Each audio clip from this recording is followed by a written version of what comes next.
എന്തെല്ലാം രീതിയിലാണ് ആൾക്കാർ നമ്മളെ പറ്റിക്കാൻ നടക്കുന്നത്. ഇന്നൊരു പെൺകുട്ടി വിളിച്ച് ഒരു കാര്യം പറഞ്ഞു, വളരെ വിചിത്രമായിരുന്നത്. അതായത് അൽവഫ ഗ്രൂപ്പ് ഡോട്ട് ഓൺലൈൻ എന്ന് പറയുന്ന ഒരു കമ്പനിയുടെ ഇമെയിൽ അഡ്രസ്സിൽ നിന്നും ഒരു ഇമെയിൽ വരുന്നു, നിങ്ങൾക്ക് ജോബ് റെഡി ആയിട്ടുണ്ട്, ഓഫർ ഉണ്ടെന്ന് പറഞ്ഞിട്ട്. നമ്മുടെ ഓഫീസിൻ്റെ തൊട്ടപ്പുറത്ത്, കുറച്ച് അപ്പുറത്തുള്ള ഒരു ഓഫീസിൽ നിന്നാണ് ഇത് വരുന്നതെന്ന് പറഞ്ഞു. അങ്ങനെ തേടി പിടിച്ച് ആ ഓഫീസിലെത്തി.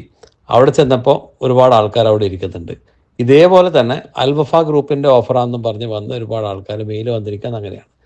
ആ വെബ്സൈറ്റ് നോക്കിക്കഴിയുമ്പോൾ അങ്ങനെ ഒരു വെബ്സൈറ്റ് അവൈലബിൾ അല്ല. അങ്ങനെ ഒരുപാട് എത്തിയ ആൾക്കാരിലെല്ലാം നോക്കുമ്പോഴത്തേക്കും അവിടെ അവർ ഓഫറുണ്ട്, ശമ്പളം ഇത്രയാണെന്നൊക്കെ പറഞ്ഞിട്ട് നിങ്ങൾ പോയി മെഡിക്കൽ എടുത്തിട്ട് വരൂ, കാശ് അടക്കൂ എന്നാണ് പറയുന്നത്. സ്വാഭാവികമായിട്ടും കാശ് അടക്കൂ എന്ന് പറയുമ്പം നമുക്ക് പെട്ടെന്ന് നല്ലൊരു ജോബല്ലേ, എന്തായാലും കിട്ടും എന്ന് പറഞ്ഞ് നമ്മൾ കാശടക്കാൻ തുനിയുന്നു. ഒരു കാര്യം, മെഡിക്കൽ എടുക്കുക എന്ന് പറയുന്നത് അങ്ങനെ ഒരു സംഭവം വിസ എടുക്കുമ്പോൾ മാത്രമാണ്. അതായത് നമ്മുടെ ഓഫർ ലെറ്റർ കഴിഞ്ഞു, കമ്പനി ഏതാണെന്ന് നോക്കി, അത് കഴിഞ്ഞ് കമ്പനിയിൽ ഓഫർ കിട്ടിയതിന് ശേഷം വിസ പ്രോസസ്സ് നടക്കുമ്പോൾ മാത്രമേ നമ്മൾ മെഡിക്കൽ എടുക്കാറുള്ളൂ. അതായത് നമ്മളുടെ മെഡിക്കൽ പരിശോധന കഴിഞ്ഞ് മെഡിക്കൽ സർട്ടിഫിക്കറ്റ് വാങ്ങേണ്ടതുള്ളൂ എന്നുള്ളതാണ്. അതൊന്നും ഇല്ല, അതുകൊണ്ട് മെഡിക്കൽ എടുക്കണം, പൈസ അടക്കും എന്ന് പറഞ്ഞ് പോകുമ്പോൾ പലരും പൈസ അടച്ച് പോകുന്നുണ്ട്. അങ്ങനെയാണ് ഒരു കുട്ടി, ഇത് അൽവഫ ഇതല്ലല്ലോ, നമ്മൾ കണ്ട അൽവഫ ഇങ്ങനെ അല്ലല്ലോ, അല്ലെങ്കിൽ ഇത് നമ്മുടെ ഇന്നാൾ പിന്നെ വീഡിയോ ഒക്കെ ചെയ്യുന്ന അവരുടെ കമ്പനിയല്ലേ എന്ന് പറഞ്ഞിട്ട് അങ്ങനെയാണ് എൻ്റെ നമ്പർ തപ്പി പിടിച്ചെടുത്ത് വിളിച്ച് എന്നെ പറയുന്നത്. അവരുടെ വോയിസ് നമുക്കൊന്ന് കേൾക്കാം. ഇങ്ങനെ ഒരു മെയിൽ വന്നപ്പോൾ അത് അൽവഫ ഗ്രൂപ്പിൻ്റെതോ അല്ലെങ്കിൽ അത് റിലേറ്റഡ് ആയിട്ടുള്ള കമ്പനികളാണെന്ന് വിചാരിച്ച് ഇൻ്റർവ്യൂ അറ്റൻഡ് ചെയ്യാൻ വന്നവരാണ് അവിടെയുള്ള ഒരുപാട് പേര്. അപ്പോൾ പക്ഷെ അവർ ഇവിടെ ഒരു സ്കാമാണ്. അവർ നമ്മുടെ കയ്യിൽ നിന്ന് ക്യാഷ് മേടിച്ചിട്ട് അവർ നമ്മുടെ അടുത്ത് മെഡിക്കൽ പോയി വന്നിട്ട് ബാക്കി കാര്യങ്ങൾ സംസാരിക്കാം എന്നാണ് പറയുന്നത്. പൊസിഷനും ഡീറ്റെയിൽസും പറയുന്നുണ്ട്, പക്ഷേ കമ്പനി നെയിം അവർ സ്പെസിഫൈ ചെയ്യുന്നില്ല.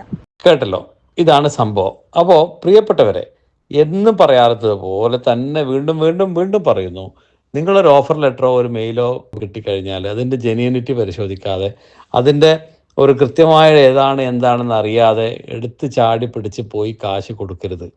ഒരു ഏജൻസിയും കാശ് വാങ്ങിച്ചിട്ട് ജോബ് ഓഫർ ചെയ്താൽ ആ ഏജൻസി ഒരു 99% ഫേക്കാണെന്നുള്ള ഉറപ്പാണ്. ഇനി നാളെയോ മറ്റന്നാളോ നിങ്ങൾ ജോബ് എന്തായി എന്ന് ചോദിച്ചാൽ അവിടെ പോയി കഴിഞ്ഞാൽ ഓഫീസ് തന്നെ അവിടെ ഉണ്ടാവില്ല. ഇതാണ് സംഭവം, ഇങ്ങനെയാണ് സംഭവിക്കുന്നത്. അതുകൊണ്ട് നമ്മൾ കാശ് പോയി കൊടുത്തതിന് ശേഷം പിന്നീട് വന്ന് പറഞ്ഞിട്ട് അതങ്ങനെ പറ്റിപ്പോയി എന്താ ചെയ്യേണ്ടത്, ഒന്നും ചെയ്യാൻ പറ്റില്ല. പലരും ഇത് ഒരു ദിവസത്തേക്കോ ഒരാഴ്ചത്തേക്കോ ആയിരിക്കും ഇൻ്റർവ്യൂ എന്നൊക്കെ പറഞ്ഞ ആൾക്കാരോട് വന്നിരിക്കുന്നത്. അത് കഴിഞ്ഞ ഉടനെ അവരങ്ങ് മുങ്ങും. അതുകൊണ്ട് പ്രിയപ്പെട്ടവരെ, നിങ്ങളോട് എല്ലാവരോടും പറയുകയാണ്, ഒരു ജോബ് ഓഫർ ലെറ്റർ കിട്ടിയാലോ, ഒരു ഇമെയിൽ വന്നാലോ, ഒരു കോൾ വന്നാലോ, ഒരു മെസ്സേജ് വന്നാലോ ചാടി പിടിച്ച് പോയി കാശ് കൊടുക്കരുത്. നിങ്ങൾ പോകാം, നോക്കാം, ശ്രദ്ധിക്കാം, കാണാം, പക്ഷേ കാശ് കൊടുത്തുകൊണ്ടോ വാലിഡ് ആയിട്ടുള്ള നിങ്ങളുടെ സർട്ടിഫിക്കറ്റ്സുകൾ അവിടെ കൊടുത്തുകൊണ്ടോ ഈവൻ നിങ്ങളുടെ പാസ്പോർട്ട് കോപ്പി പോലും കൊടുക്കാൻ പാടില്ല എന്നുള്ളതാണ്. കാരണം നിങ്ങളുടെ ഒരു വാലിഡ് ഡോക്യുമെൻ്റ് കൊണ്ട് അവർക്ക് എന്തും ചെയ്യാം. പല രീതിയിലും നിങ്ങളെ പിന്നീട് ടാർണിഷ് ചെയ്യാനുള്ള പല മാർഗ്ഗങ്ങളുണ്ട്. ഇനിയും ആരും ഇത്തരം കെണികൾ വീഴരുത്. അൽവഫ ഗ്രൂപ്പിൻ്റെ ഓഫറുകളൊന്നും ഇതുവരെ ആരും കൊടുത്തിട്ടില്ല. alwafaGroup.com അല്ലെങ്കിൽ .ai എന്നുള്ള വെബ്സൈറ്റ് അല്ലാതെ വേറെ വെബ്സൈറ്റുകൾ നമ്മൾ റൺ ചെയ്യുന്നില്ല. അതുകൊണ്ട് ഇത് തികച്ചും ഫേക്കാണ്. ഇതിൽ പോയി വീണ് ആരും തന്നെ നിങ്ങളുടെ കാശ് കളയരുത്, ജീവിതം പാഴാക്കരുത്. കാശ് വാങ്ങിച്ചിട്ട് ജോബ് കൊടുക്കുന്ന ഒരു സമ്പ്രദായം ഇവിടെ ഇല്ല. സ്വാഭാവികമായിട്ടും ഈ ഏജൻസികൾക്കൊക്കെ പൈസ കൊടുക്കുന്നത് അവരുടെ കമ്പനികളാണ്. കമ്പനികൾക്ക് ജോബിൻ്റെ ആൾക്കാർ ആവശ്യമുണ്ടെങ്കിൽ, കാൻഡിഡേറ്റ്സിന് ആവശ്യമുണ്ടെങ്കിൽ അവർ കാശ് കൊടുത്തിട്ടാണ് നല്ല റിക്രൂട്ട്മെൻറ്റ് കമ്പനികൾ ആൾക്കാരെ റിക്രൂട്ട് ചെയ്യുന്നത്. എന്തായാലും ശ്രദ്ധിക്കുക. Muneer Alwafa with love.